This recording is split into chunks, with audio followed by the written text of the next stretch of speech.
Imagine if you were a 21-year-old student and could not tell the difference between a penny and a nickel and always needed to depend on someone to help you buy something. This is how it is daily for the students I work with. While teaching community-based classes at Northside Learning Center, I found that my students struggled with the concept of money. My students work at different sites in the community and get paid for the jobs they perform, but they do not understand the value of how much money they receive, nor what they could get for it. I often found students at my school standing in front of the vending machine staring inside. They either stood and waited until they were approached by someone to help them, or they would show a staff member how much money they have, point to something in the machine, and ask if they have enough. I really wanted to see my students gain independence in this area so they could do simple tasks like making basic purchases on their own. Once they turned 22 and left my school, they would not have as much supervision or someone always around to assist them, so this life skill was crucial.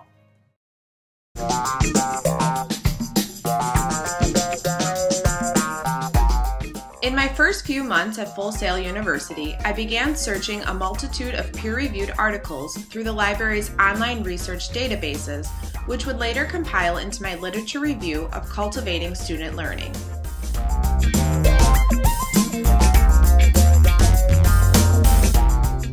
Ian So reported that independent living and consumer work skills to be top priority in enhancing a student's independence.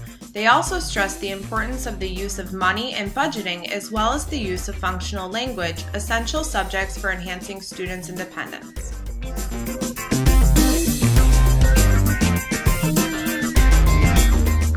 Solvay found that using an interactive whiteboard created a positive learning environment to engage learners. Although it did not prove significant improvement over traditional drill instruction, it proved to be a great tool for organization, engaging students, lesson follow-up, and scaffolding instruction. And Preston and Mowbray presented that learning is much more powerful when it is multimodal. Interacting with the smartboard allowed students to build confidence and self-esteem by demonstrating skills independently. When used as a collaborative tool, the board kept students' attention for a longer period of time.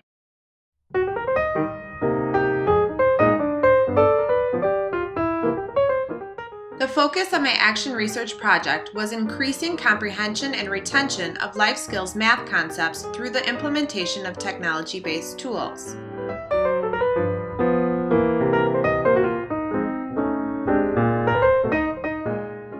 My target audience was my in-house functional academics class at an urban, public, specialized school that serves students ages 14 through 22 with moderate cognitive disabilities. My functional academics class consisted of 10 students, a mix of first and second year seniors that I saw once a week for a 50-minute class period in a smartboard room.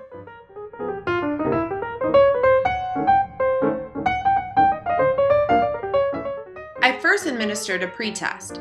I graded this assessment with 2 grades, the written value of the coin and then the total sum of a group of coins. Grading this way allowed me to keep track of progress in 2 different areas since each of my students were at a different ability and concept level. Some of my students would never be able to independently add up a group of coins, but would still be able to identify each of their values. The implementation process began with my target audience by using the traditional teaching method of paper and pencil. I had initially used paper and pencil techniques because the students could use coin manipulatives right next to their worksheet. I then started incorporating the smartboard in part of my lessons. Cycle 1 mainly focused on the identification of coin names and values and the beginning of adding up small groups of coins. On the 5th session, I administered the post-test, the same worksheet as the pre-test. In coin value identification, the students averaged 73% on the pre-test and averaged 77% on the post-test, a 4% increase. For group count counting, the students averaged 31% on the pre-test and averaged 36% on the post-test, a 5% increase. In the middle of my 2 cycles, I came up with a song, Show Me the Money, to help my students remember the name and values of coins as well as the dollar. There's money all around us, it's everywhere we go. It's time we learned about it so everybody knows. It's easy when you sing it, this song will help you grow.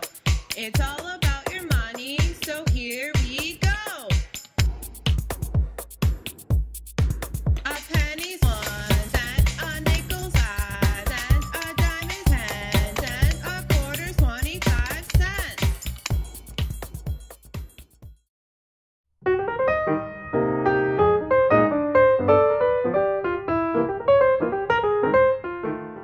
2 involved the same exact process as Cycle 1, where I implemented lessons that focused on life skills money math, only this time it was fully driven by the smartboard.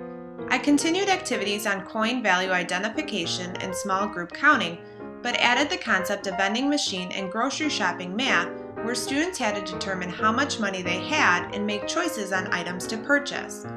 During Cycle 2, the engagement of my students was very high and my students were more confident in participating and volunteering for turns at the smartboard. Cents, corn, 15 cents. tomatoes. 20 cents. How much? 20 cents. 20. The plum, 6 cents. 6 cents. Oranges. 18. This. Good, circle it. Oops. Good, how much does the lettuce cost? 45 cents. Let's write it up here. Come here. 4, 5 cents. Good. Good, how can we make 45 cents? That's 5. That's 25. 25. Okay. We got the 5. We got 20. We need 20 more. 30. 40.